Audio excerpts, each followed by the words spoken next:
2018 মনে করুন ত্রিপুরার নির্বাচন ছিল, বিজেপি তার ভিশন ডকুমেন্ট একেবারে অফিসিয়ালি প্রকাশ করে একেবারে স্পষ্ট ভাষায় বলেছিল, the government will resolve the problem of 10,323 teachers keeping humanitarian considerations in mind.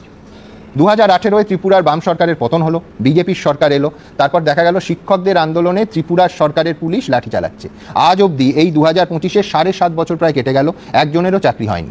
আবার উল্টো দিকে পাশাপাশি দেখুন, হেমন্ত বিশ্ব শর্মা যখন তারা একেবারে বিরোধী দলে ছিলেন এবং বিজেপির কার্যত উত্থান হচ্ছে ত্রিপুরায়, তিনি বলেছিলেন যে ত্রিপুরায় বিজেপি ক্ষমতায় এলে এই 10,323 জন শিক্ষককে আমরা ন্যায় দেব, আপনারা রেকর্ড করে নিন, পরে ঘুরিয়ে ঘুরিয়ে চালাবেন যদি আমরা না করতে পারি। দেখি হেমন্ত বিশ্ব। और हम आपको सिंपल वादा करता हूं, आज हमारा नाम में आप लिख लीजिए, रिकॉर्डिंग भी कर लीजिए, वेरी सिंपल है, हम रिकॉर्डिंग भी कर लीजिए, सब कर लीजिए।